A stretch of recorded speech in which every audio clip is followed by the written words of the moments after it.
বিস্তারিত খবরে বিহার ভোটের আগে বিরোধী ঐক্যে শান রাহুলের পর এবার মল্লিকার্জুন খার্গে ইন্ডিয়া ব্লকের নেতাদের নিয়ে নৈশ ভোজের ডাক রাজ্যসভার বিরোধী দলনেতার। রাহুল গান্ধী আজকে ইন্ডিয়া জোটের বৈঠক ডেকেছেন এবং সেই বৈঠকে বিরোধী ইন্ডিয়া জোটের অনেকেই উপস্থিত থাকতে পারেন এমনটাই সূত্রের মারফত খবর। নৈশ ভোজের ডাক দিয়েছেন তিনি।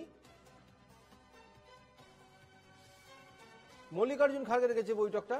মল্লিকার্জুন খার্গের ডাকে ইন্ডিয়া জোটের বৈঠক রয়েছে। বিহার ভোটের আগেই বিরোধী ঐক্যে শান দেওয়ার জন্য রাজ্যসভার বিরোধী দলনেতা মল্লিকার্জুন খার্গে এই বৈঠক ডেকেছেন। মনীষ শুক্লা রয়েছেন। কি আলোচনা হতে পারে, কি বিষয় নিয়ে পর্যালোচনা হতে পারে বৈঠকে জেনে নেব বিস্তারিত হবে মনীষ শুক্লার কাছ থেকে। মনীষ, আজকে মল্লিকার্জুন খার্গের ডাকে যে বৈঠক ডাকা হয়েছে সেখানে বিরোধীদের তরফ থেকে কারা কারা উপস্থিত থাকতে পারেন এবং কি কি বিষয় নিয়ে আলোচনা হতে পারে বিস্তারিত হবে জানাও।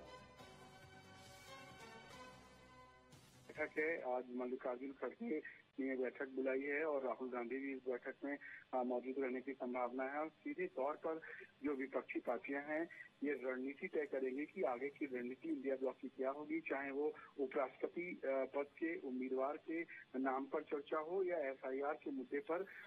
अब चूंकि अब कुछ ही समय बाद 21 तारीख को पार्लियामेंट का सत्र भी खत्म हो जाएगा, उसके बाद सड़क तक इस पूरे एफआईआर के मुद्दे पर किस तरह इसको विरोध प्रदर्शन को ले जाना होगा, इस पर चर्चा होगी।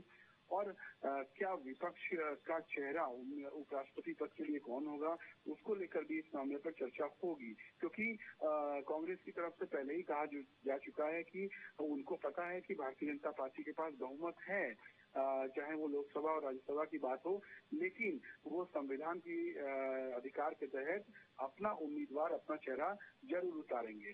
तो यही वजह है अब एक उम्मीदवार का चेहरा कौन होगा इस पर चर्चा होगी और एफआईआर के मुद्दे पर इस बैठक में विशेष तौर पर चर्चा होगी। जी বেশ, ধন্যবাদ মনীষ। আমাদের সঙ্গে ছিলেন নয়াদিল্লি থেকে আমাদের প্রতিনিধি মনীষ শুক্লা।